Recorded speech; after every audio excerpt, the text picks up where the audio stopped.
One thing we haven't done in a while is bring Danny's quotable quotes in. Quotable quotes. Here's one. If you can't reach it, you don't need it. I thought I'd get a big laugh over that, but I agree with you. All right, Danny, that one didn't work. I tried. I gave it my best shot. What's that? That's the Sunday rule. All right, I like this one. Why did he put eggs in flimsy cartons and he put batteries you need a chainsaw to get into? That's true, right? And this one, I apologize to my brother before I even say it. Come from Danny. My mama didn't raise no dummies, but if she did, it was my brother. Sorry, Jeff. We can cut you off. The only trouble with the guy who runs the system, he can cut you off at any time, anytime. All right.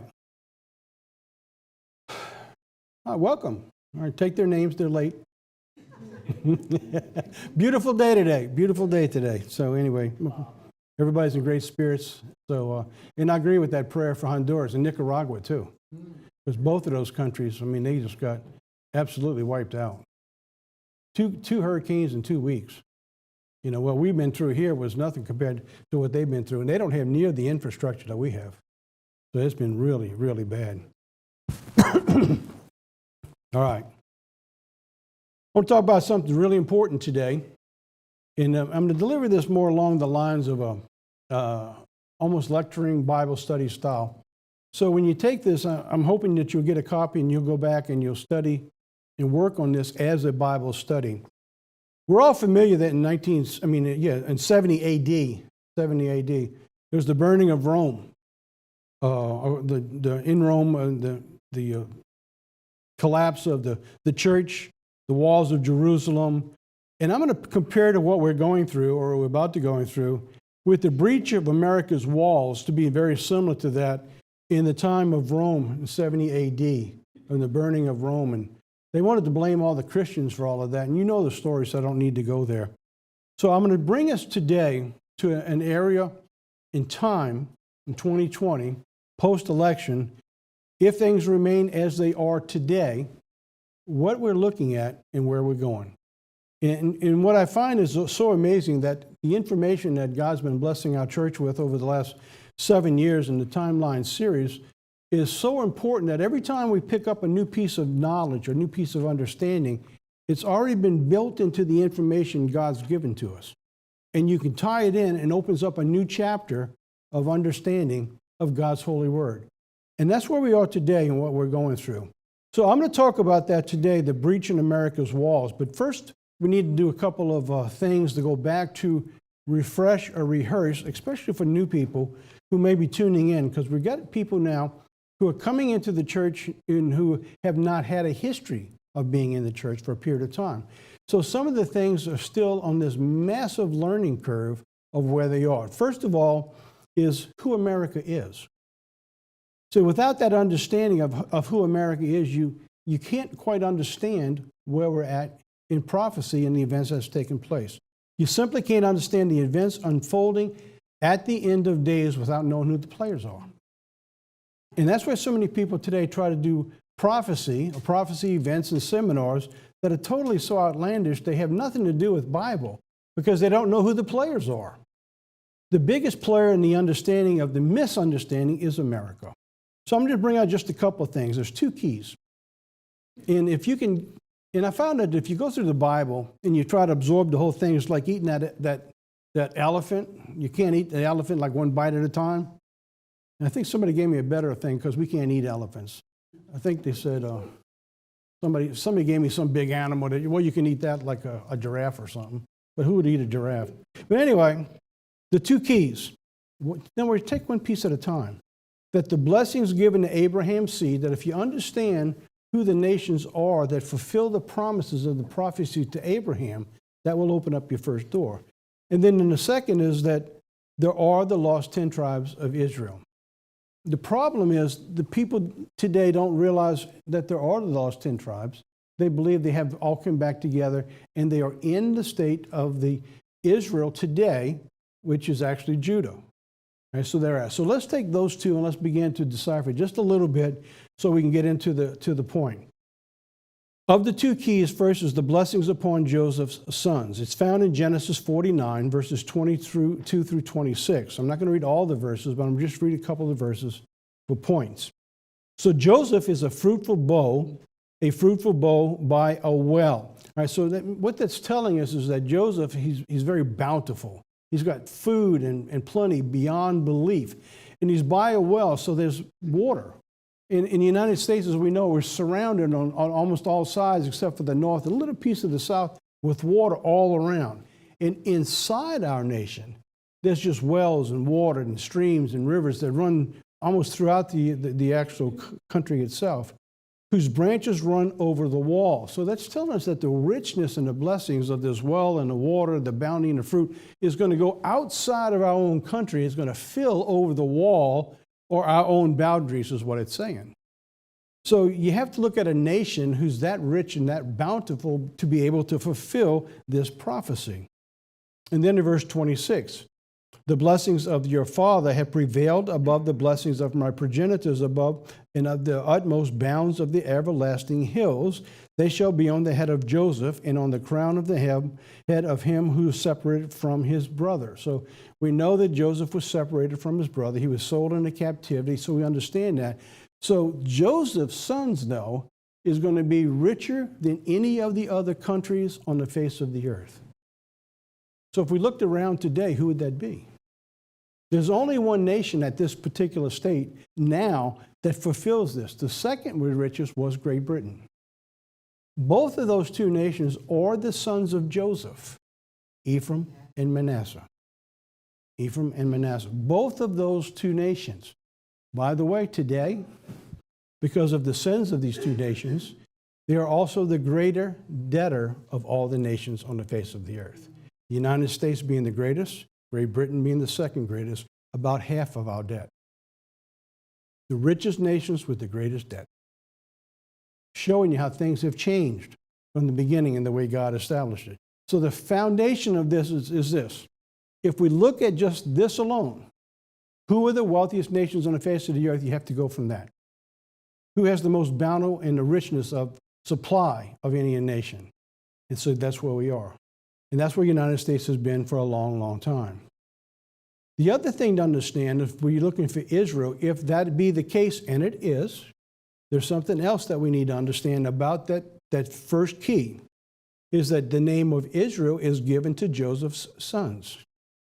So the name of Israel will no longer be found just in the Middle East. It's found on those nations that are Joseph's sons, in particular Ephraim and Manasseh. So thus, if you're looking for a modern-day Israel, you would be looking at Great Britain and the United States. Now, it could be a lot more complicated than that, and I can make it more complicated than that. But that's pretty simplistic. If you look at the very basics of what God gives us, you're right there. There are no other nations that fulfill that prophecy. It's pretty simple to understand when we put it in perspective. So now, let's see the name that's beyond their heads. Genesis 48 now, verses 15 and 16. And Jacob blessed Joseph and said, God before whom my father Abraham and Isaac did walk, the God which fed me all my life long unto this day, the angel which have redeemed me from all evil, bless the lads, and let my name be on them. Who is he talking to? That is Jacob, whose name was changed to Israel. And so in the promises, when he laid his hands, and you know the story how he switched the hands of who was going to be the greatest and the oldest, the youngest. That's not my point today. My point is to understand who we are. And so we go through this. So God has now told us is that from the blessings we have labeled it down to Great Britain and America. And the name of Jacob, which is Israel, is going to be on those two nations. However, it is also the name of the entire tribe of Israel, but the specifics of the name itself on those two countries is Israel. Now, that's blasphemy in many circles. You know, that's replaced theology in many ways of the Church of God communities and sacred name communities. I just If I was in a certain audience today, we just had half the audience just got up and walked out. Because they said, that's heresy. How can you preach something like that? But that's right from the Bible. I didn't make it up. It's right there. It's pretty simple when we're going through. Now, let's take a look at the second key. Because people say that the tribes are gone. There are no more tribes of Israel. There's just the modern-day Israel today. So now, let's go to Revelation 7, 3, and 4. So now we're going to take a very simplistic look again about the lost tribes of Israel. This is at the end of days. This is at the time before the return of Jesus Christ. Revelation 7, verse 3. Saying, hurt not the earth, neither the sea, nor the trees, till we have sealed the servants of our God in their foreheads. All right, so God's going to place the Spirit and seal on us. No different than when he passed over the children of Israel who was in Egypt. When he saw the blood on the doorpost and the lintel, the angels just passed right over and they were protected. So what God's saying right here, he says, I'm going to go to my people and I'm going to seal them in their forehead, your mind, your thoughts, your heart. That is your protection, which is the Spirit of God, the blood of Jesus Christ in you. You're sealed. So who are we talking about? Part of whom we're talking about is right here, verse 4. I heard the number of them which were sealed, and there were sealed 144,000 of all the tribes of Israel, 12,000 from each of the 12 tribes. So we need to understand that the entire nation of Israel, just before the return of Jesus Christ, they're still in existence on the face of the earth today. Because God just went out and said, I'm sealing them. 12,000 from every tribe. Now, you can stay in that same chapter and you go on. There's an innumerable amount of other people too. But my point of this is, and the second key is, they're still here in this 12 tribes. 144,000, 12 from each tribe. 12,000. Right? Not complicated. I mean, there's ways to make it complicated, but there's no reason to. The simpler point here is I'm trying to show you the prophecies we're looking at today, and what I'm going to bring in, where we're going through, is because we know who we are, we know what applies to us, is where we're going today. So now, there came a point in time that Israel would expand its borders. All right, we see this is found and spoken by the Eternal to King David. 2 Samuel 7, 9, and 10. It says, and I was with you wherever you went, God says, and have cut off all your enemies out of your sight, and I have made you a great name, like unto the name of great men that are in the earth. Moreover, I will appoint a place for my people, Israel. Now, what's strikingly amazing about this statement, that when God's talking to King David, they're in the promised land. They're already there. I mean, they're established to become the greatest nation at that time. The kingdom, it had peace. They had wealth. They had plenty. They had been in the promised land for a long period of time. They had been through the period of the judges. Now they're in the period of the kings. But God's saying, I will appoint a place for my people. That's dual. Now, that's in a physical sense in this earth today, and it's a promise of a spiritual place with a new heaven and a new earth. Right? The former and the latter, physical to spiritual. So I'm going to appoint a place for my people, Israel. So this is telling us, if we look at this verse, that at some point in time, these lost tribes that go into captivity, when they come back, that they're going to be hidden around, they're going to be moved to a new area. So God says, you will be given a new place. I will appoint for my people, Israel. The nation at large, the 12 tribes, and this physical nation of Ephraim and Manasseh, specific places. God had a specific place for each one of them.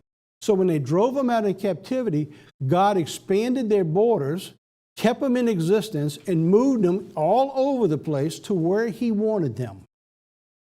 All right, so now we see the movement that God would begin to do to take them outside the physical confines of which you see listed as the promised land in the Old Testament.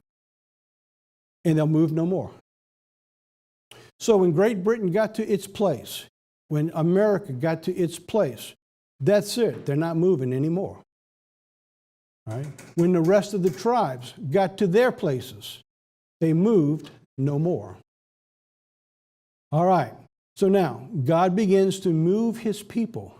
Now let's follow the movement, real brief. The history of the movement of Christianity.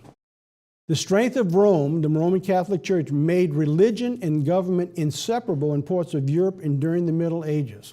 So hence began the persecution. And we see that from the time of 300 all the way through the 500s, to where the persecution became so great, where Rome became so powerful that government and church became one. The persecution continued to expand, and it began to push God's people to where he wanted them. By the time of Martin Luther, which rebelled in 1570, the church eventually split along Catholic and Protestant lines. Now, this is what's known to history. What's not known to history is during this entire time, there are God's people, the Sabbath keepers, like the Waldensians, and all through history you'll see these people following the path along the same lines that you're seeing here. But God used the world way to make way for the way to bring them to America. Bring them to America. Then, eventually came to the English Reformation, which took shape from 1529 after the Pope refused King Henry VIII's request for a divorce. Great Britain separated from the Pope and from Catholic, and from that time began its own church and began its own persecution of believers. The Church of England brought persecution to its Puritans, who refused to follow the practices of the king and eventually fled to America. Many of these Puritans were Sabbath keepers. Many of these Puritans understand that they believed they were reestablishing the modern day Israel. And you can find this through history. So when they came over, they thought they were following where God's plan was going to bring them to restore his kingdom. The Mayflower Compact in 1620 says, look what it says here. It says, "We shall find that the God of Israel is among us." I said, wow, isn't that incredible? Imagine if you lived back in that time. You're fleeing persecution, and you believed and you understood. They didn't just talk about God, they said the God of Israel. When you see people say the God of Israel, they're talking their heritage back to their roots. The God of their is among us. When 10 of us shall be able to resist 1,000 of our enemies, when he shall make us a praise and a glory that men shall say, succeeding plantations, may the Lord make it like that of New England. Each one of these phrases is parallel to biblical scripture. It's parallel. I'm showing you some of that in just a second. It said, for we must consider that we shall be a city upon a hill. And Jesus Christ said, you shall be a light to the world. They're going to be the city on a hill. That has been used over and over by many people. Ronald Reagan made it famous in his day. The eyes of the people are upon us, so that if we shall deal falsely with God in this work we have undertaken, and so cause him to withdraw his present plan from us, we shall be made a story and a byword through the world. They understood the point of blessings and cursings. They understood that if they ever left God, the blessings that God had bestowed upon them would be removed. That was the foundation and the establishment of the United States, because they understood they were the children of Israel, and thus being given the blessings and the cursings. Look what it says here. That was the warning for America, that if we should ever forsake our God, right, that's what that was. If we should ever forsake our God. Do you remember when David sinned with Bathsheba? When Nathan came to him, his greatest words to David of his sin was, you have caused your enemies to blaspheme your God. And that's what they're talking about here. If we ever forsake our God, talking about the enemies would be able to blaspheme the God, that they would be ashamed before the world. Look at this one here. When 10 of us shall be able to resist 1,000. If you go back to the principles of Leviticus 26, that you will see this principle. It's different wording of numbers, but it is the principle. Like 10 will put 100 to flight, but it's just saying that 10 of us will put 1,000 to flight. They knew that God would bless them because that was the blessing built in Leviticus 26 and Deuteronomy 28. So now let's expand upon the Mayflower Compact. 400 years goes by and brings us to 2020. Now we're up to where we are today. Quick history, just wanted to give you a foundation and tell you we got to where we're going to today. Look at Genesis 15, 13, and 16. So he said to Abram, know of a surety that your seed will be a stranger in a land that's not theirs, and shall serve them and shall afflict them 400 years. Former, latter, physical, spiritual. So now we're here 400 years from 1620 brings you to what? 2020. 2020. Remember, God says he's not going to do anything unless he tells us first? The thing is, because we haven't looked at the Bible, understanding all the pieces of the puzzle yet, God's already laid it out there. So what he's doing for us and has been doing for the last 7 years, and what I'm seeing happening right now and in this sermon, is he keeps putting those pieces of a puzzle together. It would be amazing if we took that sermon series and we can draw it into a map and cut it out like a puzzle, and then we can go back and put all these pieces. And we can see what pieces we're missing. In other words, you'd have certain prophecies that are not fulfilled yet. And they'll be on top of the puzzle saying, where does that piece go? Because that's what God's doing now. He's taking those pieces of a puzzle and he's putting them in place. And you sit back, and I don't know how you are when you finish the sermon today, but I sat back and say, this is absolutely phenomenal what God's been doing. And that's what I feel about it, because as I'm learning and sharing these things with everybody, it's just absolutely amazing when you put these pieces of a puzzle together. So in the fourth generation, they shall come here again, for the iniquity of the Amorites is not yet full. We went through an election in 2016, did we not? And did we not pray that God would grant us? We knew if Hillary got in, it would be horrible, because we knew the mindset of the left. And we prayed, God, give us time. And no one believed, no one in the world, basically, except the prayers of God's people, that Donald Trump had a chance. And when he went in, it was like the world wept. And it's been horrible ever since, right? Well, that was 2016. But now we're at 2020. A lot of things happened in the breach in the walls being puttied up that was being removed. All the removing of God. Well, there's been puttying going in. I'm going to show you that in just a second. But even still, the sins of the nation continue to get worse. Don't you agree that from where we were in 2016 to now, the sins, the abominations, the transsexuals, and all the stuff that goes on today is worse than it was in 2016? It's far worse, far more worse. Look at 2020. Look at the murder rate. Look at the crime. And so we sit here again saying, God, if you just give us 4 more years. But God said there comes a point in time where the sins of the Amorites is full. Now, we don't know why he used the Amorites to use that story. We can surmise, and there's a couple of reasons to surmise.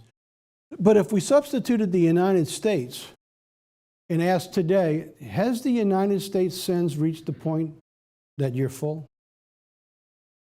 That would give us the answer whether God gives us another 4 years. If he overturns an election, which nobody believes he could do. But nobody believed he was going to win 4 years ago. I'm going to tell you something that could happen, and I'm going to show you that through here. If this election got overturned by the Supreme Court, if they heard, the fulfillment of the prophecy that your cities are on fire will be filled like you never imagined. And you better be ready, because there'll be an anger and a furor, an unleashing of hostility and burning and looting like you have never seen in this nation ever, if that ever happened. So if God answers the prayer of God's people, give us 4 more years to preach, be expecting what's coming. Because if you get what you're asking for, you're going to have to live through the cost of it too. All right, so let's go on. 400 years, God says, we're at 2020. The Amorites and their iniquity was not yet full. We are at those 400 years. And our iniquities may be full. God may have said that's enough. This nation, I gave them 4 years. They haven't turned. They haven't turned. So now we're at 2020. Have the sons of America reached the fullness of the Amorites? We don't know yet. But we can't stop and say it's over. We have to keep preaching, as if we do have at least 4 more years. The founding of America now comes to the establishment of this great nation as we know it. July 4th, 1776, on the Hebrew calendar is Tammuz 17. That's not an accident. They were going to declare the Declaration of Independence one day before, but they said they needed to go back one more day and rework a few things. And it came out on July 4th. Tammuz 17 was the breach in the wall of the New Testament Jerusalem, 70 AD. 70 AD was the breach in the wall. It's a time of horror for the Jewish people because, there's nothing ever good come on Tammuz 17 for the Jews. That was Rome, 70 AD. Now, look at George Washington, very similar to the Puritans. His first inaugural address, April 30th, 1789.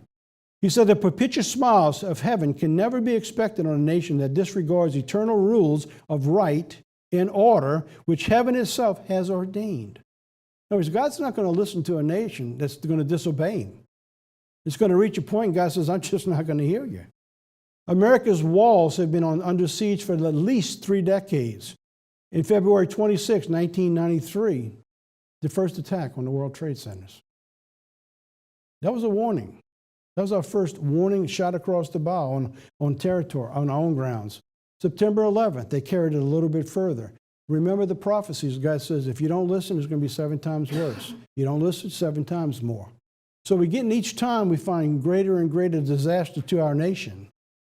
The hedge of protection has been removed. Look what Isaiah says in Isaiah 5. "My well-beloved has a vineyard, very fruitful bow. He fenced it and he gathered it out with stones thereof, and he planted it with the choicest vine." He said, "What could I have done more for my vineyard that I've not done? Wherefore I looked that it should bring forth grapes, but it brought forth wild grapes." So when we look at the nation, it's talking about Israel. He says, listen, I planted it. I gave you everything you needed. But instead of bringing fruitful blessings, now you're bringing wild grapes, thorns, sins is what he's talking about. He says, I'm going to tell you what I'm going to do to my vineyard. I'm going to take away its hedge. 1993, 2001. We began to see more and more terrorist attacks on our ground. By the way, because you haven't seen them in 4 years, they will be back. Because we will be opening the doors to foreign gods again to come back into this nation. One of the things that they hated the Trump administration for. Going on, the 2001 recession, the economy just absolutely began to tank in 2001 with the recession. Leviticus 26 says, "Then I will walk contrary to you, and I will punish you yet 7 times for your sins." Then we see 7 years later, 2008, the worst recession in modern days, almost eclipsing the Great Depression of 1929, with a net loss in just 4 months of $14 trillion of the economy of personal wealth gone. A lot more than that by the nations around the world by 2008. Had it not been for increased debt, we could have never made it, nor could the rest of the world. 2008, and we covered that to a great extent in the past. 7 years later, then we were waiting for another yet deeper collapse in 2016, and it didn't come. But it did come. And the world didn't see it because they're still thinking in the physical planes. But on this day, it came a spiritual collapse that has opened the door to a breach in our walls that has never stopped. And it's just flooding through now into the country. That was on Tammuz 9, the breach of the wall of the first temple. When these things come, God's showing us they're not happening by accident. He's literally guiding them to the specific day to remind us that this happened before. You better go back and take a look so that the nation can repent. But they won't look. They refuse to look. And they hate people who bring it up in their... I was talking to a gentleman right before church. I won't mention his name here, but he says, I bring my Bible and I'll sit in a coffee shop by myself. And he said, the people hate me for that. You ought to see how mad they get at me just because I'm sitting there reading the Bible. I said, and that's pretty much the way it is. The people don't want to talk about God. How dare you bring God into this establishment? Tammuz 9 on God's calendar was the same year as the 4th of July of Tammuz 17. So here we have both breaches within 9 days of one another in 2015. Understanding what the walls are that have been breached. It's important that we understand this. Ephesians 6 says, "For we wrestle not against flesh and blood, but against principalities and against powers and against rulers of the darkness of this world, against spiritual wickedness in high places." That is the breach in the walls that we're talking about today. And the spiritual walls now is going to begin to destroy the nation from within like a cancer. There are two end-time prophecies that must come to pass now, that these walls are breached that will eventually bring down this world. But these two prophecies must come to pass. I know all prophecies won't be fulfilled, but these two will. Until now, there were walls that needed to be breached for them to happen. For these two prophecies that I'm going to tell you about, there have been walls that would not allow the spiritual breach to take place. One, Luke 17, verse 26 and 30. "As in the days of Noah, and even so it will be when the Son of Man is revealed." That's a breach that's going to have to come. In other words, I think I put the wrong one. I wanted the days of Sodom. I wanted the days of Sodom here. It's in the same one. This is Sodom. One says Noah and one says Sodom. The two verses, because God repeats itself. So the one I want to refer to basically here is Sodom. And 2, Revelation 13, verse 8. "And all that dwell on the earth shall worship him, whose names are not written in the book of the Lamb, slain from the foundation of the world." The two walls that have been breached is having Sodom, the immorality of an entire nation because of Christianity, could not be fulfilled till a wall was breached, and it could not bring about the false beast or the great beast of Revelation until the second wall was breached. Those two walls now have been breached. Let me show you. What are the walls? First, our culture, which is the spirit of the nation. The spirit of the nation is the heart, the mindset, and the beliefs that guide that nation. 50 years ago, if we talked about having the transgenders and bringing them into school and bringing them to libraries and putting your kids in front of them, they had to put you in jail. That wouldn't have happened 50, 60 years ago, but it does now. So the law changed and made it legal for this to happen, the breach. For the past 60 years, we have watched the systematic removal of God, fearing in God to lead the nation. That breach was the entire society, the nation, and the way we live, think, and breathe. God, it's gone. That breach is gone. 60 years now have come and gone since that period of time. Look at Matthew 24. It says, "This generation shall not pass till all these things be fulfilled." So God's telling us that we know that we're at the end time with the breach in the wall. So that at this time, when God says, when that happens, that generation shall not pass till all these things be fulfilled. Now, what is a generation? Now, when we look today at generations, you got Generation X, you got this generation, you got that generation. That's like 15, 20 years, 30 years. But God declares a generation is 70 years. He says, the days of our years are 70 years. And by reason of strength they be 4. In other words, it could be 80 years if you have a generation that's stronger. It could be 80 years. But in general, 70 years. So when God looks at what's coming to pass, he says, listen, you got 70 years max, maybe 80. It's all going to be fulfilled. That generation is not going to pass. So now, let's build a new timeline. Let's build a new timeline and start putting in things going on right now. So now we're looking at 60, 70, going all the way through, 10 years, 20, and it's going to go work itself all the way through 60 years, 70 years. What is amazing, from the time of the 60s, we began to see the removal of God from society on an official level by government as early as the 60s. So God says, when you begin to see that, that generation shall not pass till they begin the fulfillment of all things. It brings us to, oh, how about that, 2030. No matter how many times we look at this from different puzzles, it all brings us to a time frame. It's amazing that you see that. All right, so we're in 2020. We've been 60 years now. All this has been going on.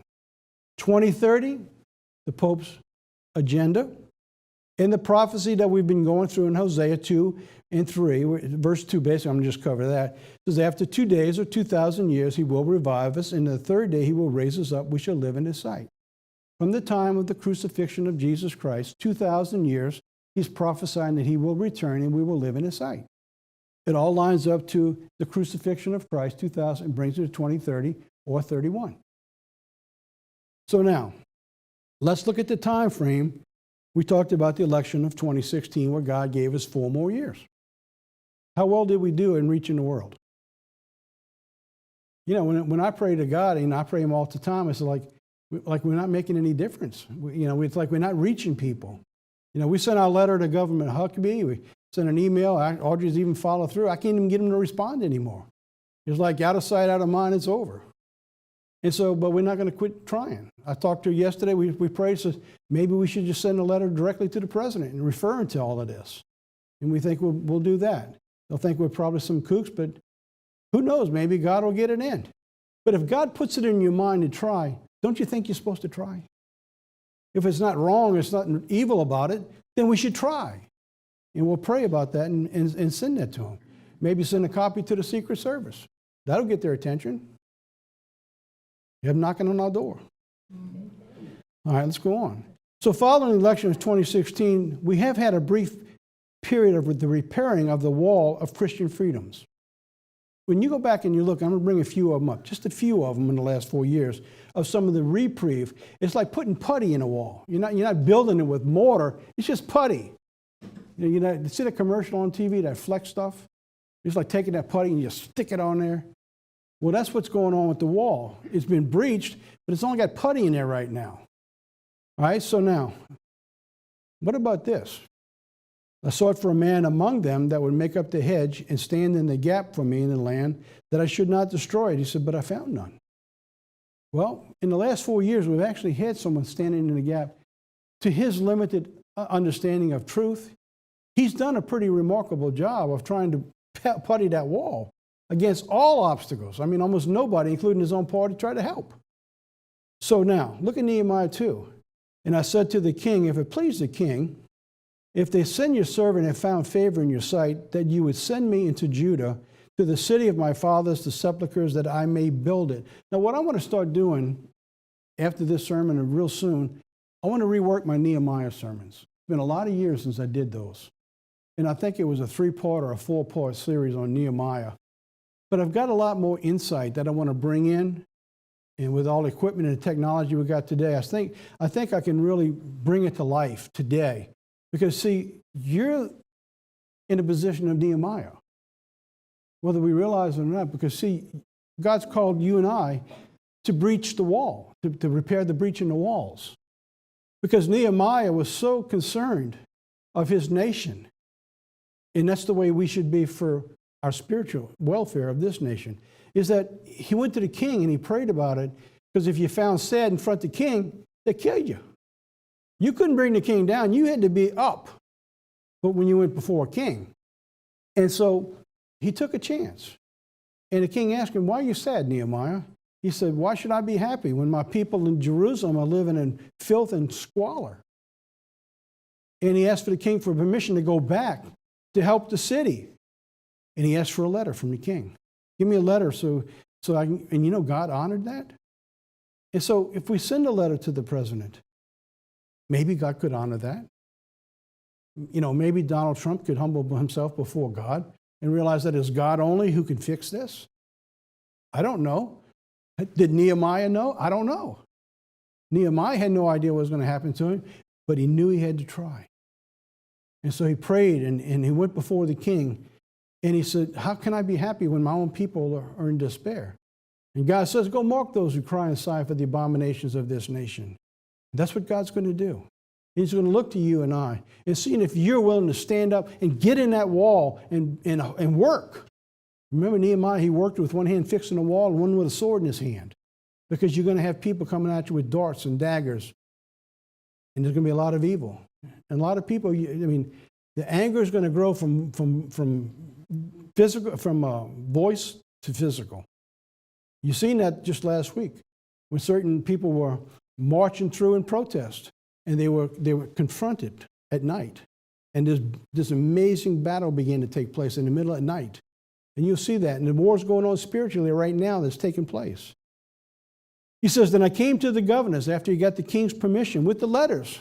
And the letter gave him permission to go get all his materials that he needs to build the wall. And God's told you and I, he said, listen, I've given you everything you need. You get out there and you do the job. And he went to the governors in the river, and the king sent the captains and the army and the horsemen with him. And this is the amazing thing I want to bring out here. And I'll go back into this in detail when I go to Nehemiah. When Sanballat and Horonite and Tobiah, the servant and the Ammonite, heard it, it grieved them exceedingly that there was a man to seek the welfare of the children of Israel. Think about what we just read there. It grieved them exceedingly that there was a man came to seek the welfare of the children of Israel. That's the battle you've watched for the last 4 years. Want to clean out the swamp? I said, no, you're not cleaning this swamp out. Why do you think they were so grieved? They had it good. They were living off the filth and squalor of the nation. They were in charge, these guys. They didn't suffer. They had everything they needed. And so now somebody's coming to ruffle that. And that was Nehemiah. And he was the governor. And of course, Ezra came. And of course, he was the priest. So now, let's go on to that. So what have we seen with that breach? I'm just going to really briefly go through a few things. I mean, I went through in this page after page after page of information that nobody's reported on, or very little of. Just recently, the executive order on advancing international religious freedom because of the persecution of Christians that are going on around the world, Donald Trump issued, and this is from Law and Justice, on June 2nd, 2020, a national mandate to help advance the religious freedom for all. How many people heard that in the world? So Trump might be the most pro-religious president ever. This is in 2018, published from the Washington Post. How about this one? Religious freedom, a consistent priority for the Trump administration. That's from the Family Research Council. That was in May of 2020. Going on. This is Law and Justice again, January 2020. President Trump safeguarding the right of religious freedom for students and organizations because the children were being persecuted in school for being Christians. So they were being persecuted. You know what they're doing now? The schools are getting ready. They're making lists that if you are a supporter of Trump, you're on their list. And they're going to see that you get kicked out of school and you can't find a job. They're coming after the conservative. And look at this one. This is from Trump himself. Our founders understood that no right is more fundamental to a peaceful, prosperous, and a virtuous society than the right to follow one's religious convictions. You're not going to have that. That's all going to be gone. Just a couple more. He began protecting prayer in public schools. I mean, since 1962, we haven't had prayer in public schools. He wants to put it back in public schools. Promoted equal treatment for the administration of the national religious organizations to be treated equally. We need that where we are because we're a far-right group in religion for what we believe. He also signed the Trump-Johnson Amendment when he got in office in 2017, protecting the churches so people can continue to support them so they can bring in a voice without receiving persecution from the government. That's just a few of the things that he's done. Then he went into the controversial transgender policy, removing transgenders out of the military to the hatred of around the world. He also took a stance with the administration backing the baker who was being sued and possibly going to jail because he didn't want to make a gay wedding cake to defend them. All these things have been going on. You know what this is? This is all putty going back in the wall. Because, see, the wall of removing God was just continuing the breaking down of the wall. So now, we're back to seeking a man that God will use. So now we come to 2020. Make sure I'm out on time. My time's going to run out. All right. The 2020 is the spiritual wall that has been briefly repaired, has been patched, now is being breached. If things remain as they are, the wall now that's been repaired, everything that you see, mostly been done by the president signing his laws, can be removed just as easily by the next president. Because it hasn't gone through Congress and they hadn't passed certain laws, the presidential mandates that he writes, that he has a legal right to do, the next president can come in and legally undo what he did. And we begin to see that. So what are we looking at now? The breach that had been given access to two prophecy has now come to pass. One, by America aligning with the Pope, the 2030 agenda, it allows the formation of the beast power. Second, the Pope removing the moral wall, the world aligns to the Catholic Church for a Sodom world. The two things for those two prophecies to come to pass have just happened within the last couple months. Catholic presidents, this is you're going to find amazing. The first Catholic president to ever be elected was in 1961, President John F. Kennedy. Beginning of the removing of God took place shortly afterwards, with the removing of prayer by the Supreme Court in 1962. All right, now, I've got a little short video. We got that ready to go, Jeff? It's only a minute and a half long. Take a look at this. The first question at President Kennedy's news conference deals with the Supreme Court decision that a New York school prayer violates constitutional separation of church and state. The president's statement is in the nature of an effort to calm the storm over the decision. Well, I haven't seen the measures in the Congress, and you'd have to make a determination of what the language was and what the effect it would have on the First Amendment. The Supreme Court has made its judgment. A good many people obviously will disagree with it. Others will agree with it. But I think that it is important for us, if we're going to maintain our constitutional principle, that we support Supreme Court decisions even when we may not agree with them. In addition, we have in this case a very easy remedy, and that is to pray ourselves. And I would think that it would be a welcome reminder to every American family that we can pray a good deal more at home, we can attend our churches with a good deal more fidelity, and we can make the true meaning of prayer much more important in the lives of all of our children. That power is very much open to us. And I would hope that as a result of this decision that all American parents will intensify their efforts at home. Just agree with the law, and even if you don't agree with it. That was the first time, and it sounded pretty good. Well, we got options we can do. But what it did is it removed God out of the schools. That began the first time that we, as a national level, by the government, had began to remove God from our nation. It wasn't the one that I've been saying for a long time. I thought, well, the first time the Supreme Court was with the abortion, but that wasn't. This was.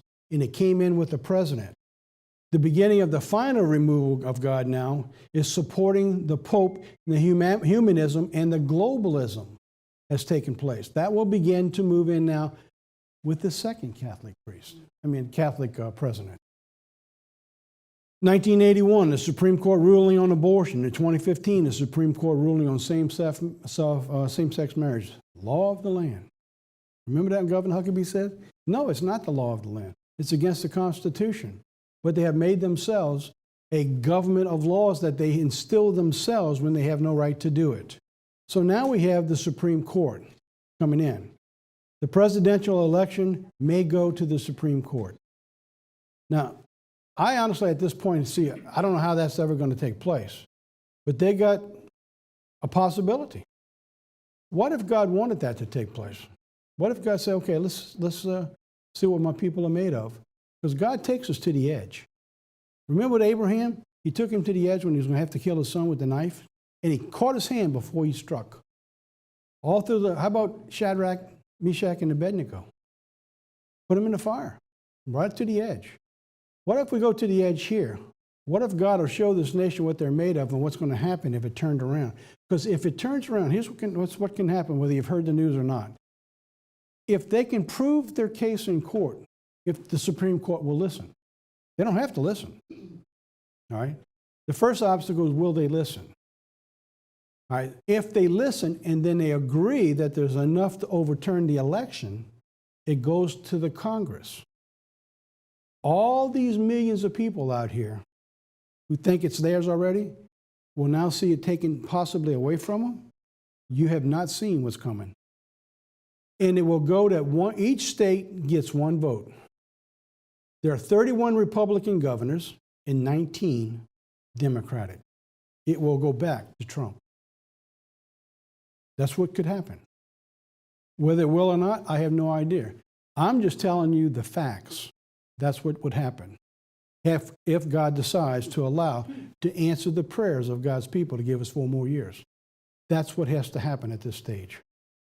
So what's at stake when we go through all this? Here's what's coming regardless, whether it's this election or next. The Pope calls Biden and congratulates him on his election.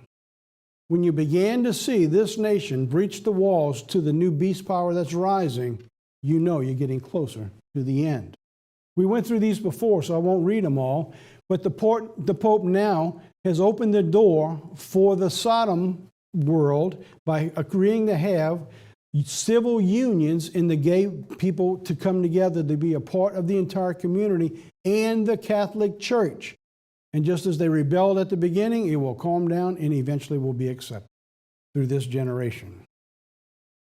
Pope has been on this path since 2012, believe it or not, promoting that they are children of God and they have a right to be a part of the family. So the Pope suggests that civil laws provide the way for countries to protect the legal rights of the gay sexual relationship.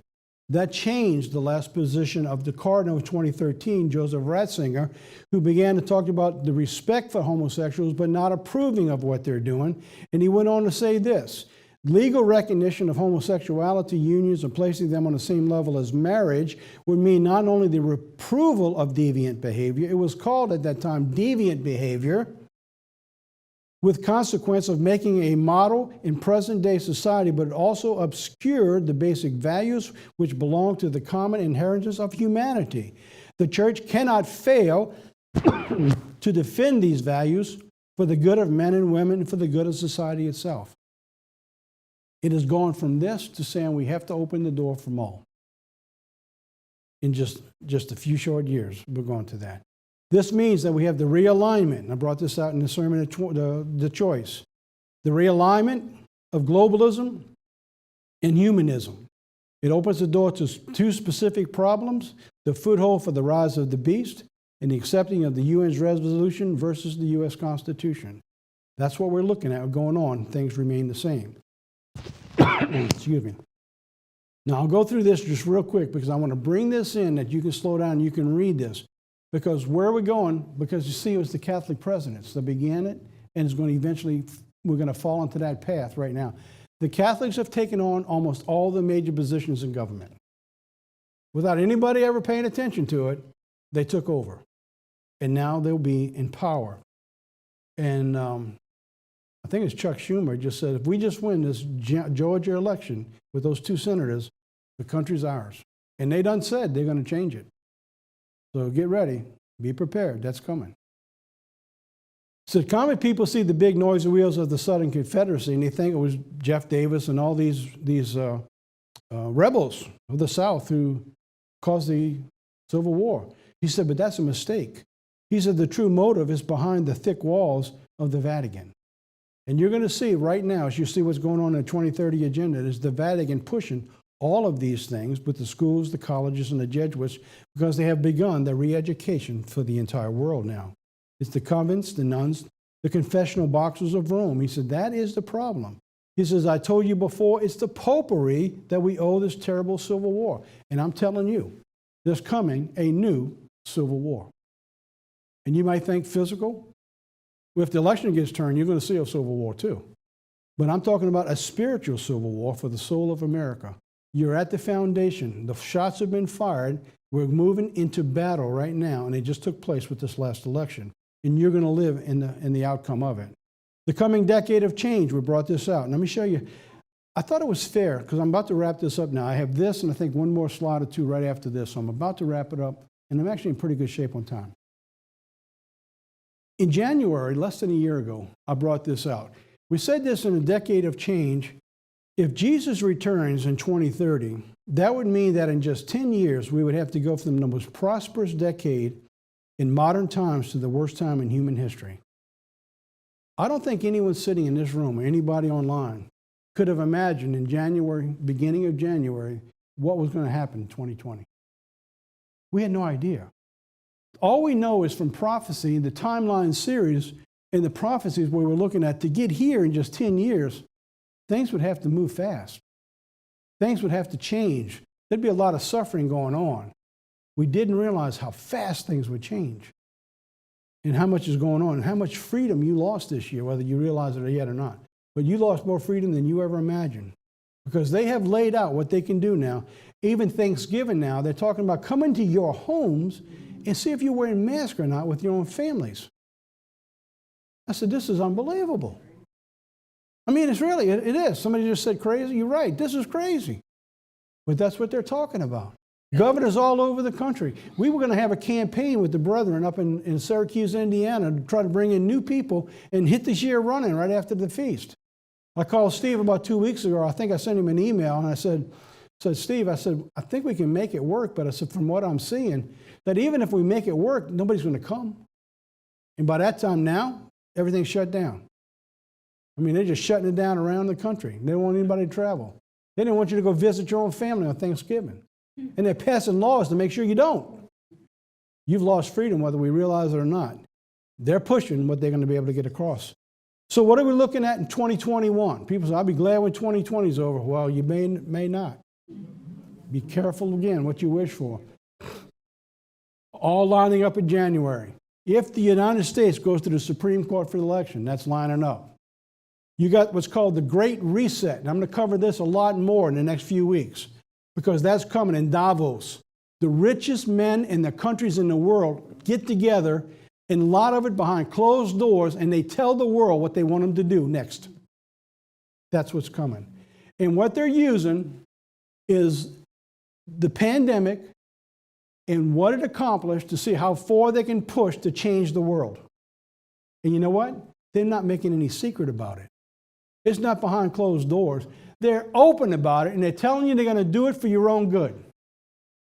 Wow. Your freedoms. Brethren, this is coming. We've been warning as a church for decades this is coming. It's here. And we need to push harder than we ever pushed before. What else is coming? The global re-education for the 2030 agenda. Bring the governments together with the church. The Great Reset, beginning this January. That's what's coming. That's what you're looking at right now. This is reality. This isn't religion. This is reality, and this is God's way of warning us in advance for what's coming. So what about 2021? What are we looking at in 2021? We've reached the breach in God's walls right now. All right? We've reached that breach. We've separated ourselves from God. Could we be at a breach in the heavenly wall also? Look at this, 2 Samuel 22. They looked, but there was none to save, even unto the Lord, but he answered them not. I read that yesterday, and I said, and I read it again this morning, I said, wow. So eventually people are going to say, hey, listen, they're going to call to God. And people are calling to God more today than ever before. To what degree their repentance is with it, I don't know. But I am hearing people now say more about repentance and prayer than I ever heard before. It's out there. I'm going to read from you because I do have a couple minutes and I've only got one slide after this. In this chapter, if you go back and you read this chapter, 2 Samuel 22, verse 1. And David spoke to the Lord his words of the song. He made a song, is where this is from. That the Lord had delivered him out of the hand of his enemies and out of the hand of Saul. And he said, the Lord is my rock, my fortress, and my deliverer. The God of my rock, in him will I trust. He is my shield, my horn of my salvation, my high tower, my refuge, my Savior, who saves me from the violence. If you haven't done this, I want you to do something for you, not for me. I want you to go print this out. 2 Samuel 22. Put it on the cardstock. Put it in a frame. and put it on the wall so you can read it often. When David went through all of this, he went to God understanding who God was, and he praised God for it all. Because he made a psalm out of it, what he went through.